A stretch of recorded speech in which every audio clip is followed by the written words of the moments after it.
Ilaf E media, most trusted channel.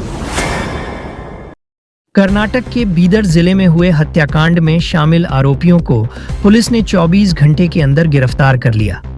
इस संबंध में 2 दिसंबर को बीदर जिले के एएसपी कार्यालय परिसर में एक प्रेस कॉन्फ्रेंस आयोजित की गई, जिसमें बीदर जिले के एसपी प्रदीप गंती ने मामले की सारी जानकारी दी। अधिक जानकारी के लिए आइए देखते हैं बीदर से हमारे संवाददाता हिदायतुल्लाह की रिपोर्ट। 9ನೇ ತಾರೀಕು ನಮ್ಮ new town police station Ganesh ಮೈದಾನದಲ್ಲಿ ನೈಟ್ 9 ಗಂಟೆಗೆ ನಮಗೆ ಒಂದು ಡೆಡ್ ಬಾಡಿ ಇದೆ ಅಂತ ವರದಿ ಬರುತ್ತೆ. ಪೊಲೀಸರು ಹೋಗಿ ಎಲ್ಲ ತನಿಖೆಯನ್ನು ಸ್ಟಾರ್ಟ್ ಮಾಡ್ತಾರೆ. ನಮ್ಮ ನ್ಯೂ ಟೌನ್ ಪೊಲೀಸ್ ಸ್ಟೇಷನ್ ಎಲ್ಲ ಹಿರಿಯ ಅಧಿಕಾರಿಗಳು ನಾವು ವಿಸಿಟ್ ಮಾಡಿದ್ದೇವೆ.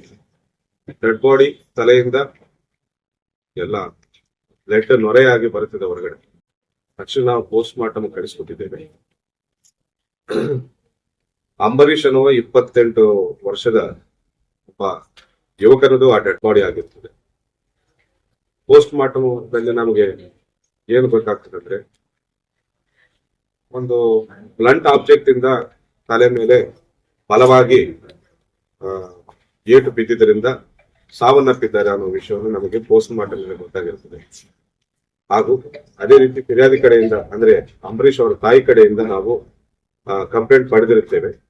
ಅಪರಿಚಿತರು ಯಾವುದೋ ಉದ್ದೇಶದಿಂದ ಕೊಲೆ ಮಾಡಿರ್ತಾರೆ ಅನ್ನುವ ಪ್ರಕಾರ ನಮಗೆ ಕಂಪ್ಲೇಂಟ್ ಕೊಡ್ತಾರೆ. ಅದೇ ಪ್ರಕಾರ ನಾವು 302 ರಿಜಿಸ್ಟರ್ ಮಾಡ್ತಿದ್ದೇವೆ. ನಮ್ಮ ಮೂಲಗಳ ಪ್ರಕಾರ, ನಮ್ಮ ಮಾಹಿತಿ ಬಾತ್ಮೀದಾರರ ಕಡೆಯಿಂದ ಹಾಗೂ ಅಕ್ಕಪಕ್ಕದ ಜನರನ್ನು ವಿಚಾರಿಸಿದ್ದಾಗ ಏನ್ ಗೊತ್ತಾಗಿದೆ ಅಂದ್ರೆ, ಕೊಲೆ ಆದ ದಿನ ಅಂದ್ರೆ 29 ನೈಟ್ 9 ಗಂಟೆಗೆ ಸುಮಾರು ಕೊಲೆ ಆಗುವ ಟೈಮ್ಗೆ ಈ ಕೊಲೆಯಾದ ವ್ಯಕ್ತಿ ಅಂಬರೀಶ್ ಅನ್ನುವರು ಬೇರೆ ಇಬ್ಬರೊಟ್ಟಿಗೆ ಹತ್ತಿರದಲ್ಲಿರುವ ಒಂದು ಸಾಯಿ ವೈನ್ಸ್ ಅಂತ ವೈನ್ ಶಾಪ್ ಅಲ್ಲಿ ಇಬ್ಬರೊಟ್ಟಿಗೆ ಜಗಳ ತೆಗೆದು ಇವರು ಸ್ವಲ್ಪ ಮಾತಾಡ್ಕೊಂಡಿದ್ದಾರೆ, ಬಡದಾಡಿದ್ದಾರೆ ಅಂತ ಮಾಹಿತಿ ಬರುತ್ತದೆ. ಆ ಇಬ್ಬರು ಯಾರು ಅಂತ ನಾವು ವಿಚಾರಿಸಿಕೊಂಡು ತನಿಖೆಯನ್ನು ಮುಂದುವರಿಸಿಕೊಂಡು ಅಡಿಷನಲ್ ಎಸ್ಪಿ ಡಿವೈಎಸ್ಪಿ ರಚಿಸಿ ವಿತಿನ್ 24 hours ನಾವು ಇಬ್ಬರು ಆರೋಪಿಗಳನ್ನ ಪತ್ತೆ ಮಾಡ್ತೇವೆ. ಅವ್ರನ್ನ ವಿಚಾರಿಸಿದಾಗ ಒಂದು ಕ್ಷುಲ್ಲಕ ಕಾರಣಕ್ಕಾಗಿ ಆ ವೈನ್ ಶಾಪ್ ಅಲ್ಲಿ ಒಂದು ಕ್ಷುಲ್ಲಕ ಕಾರಣಕ್ಕಾಗಿ ಜಗಳ ಆಗಿರುತ್ತದೆ. ಜಸ್ಟ್ ಇವರ ಕಾಲ ಅವ್ರಿಗೆ ಟಚ್ ಆಗಿದೆ ಅಂತ ಹೇಳಿ ಜಗಳ ಬೆಳೆದು ಅದು ಈ ಕೊಲೆಗೆ ಕಾರಣವಾಗಿರ್ತದೆ ಅಂತ ನಮ್ಗೆ ಗೊತ್ತಾಗಿರ್ತದೆ.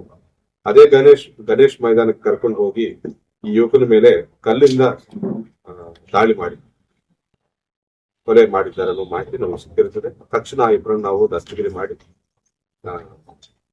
ಜೈಲಿಗೆ ಕಳಿಸಿದ್ದೇವೆ.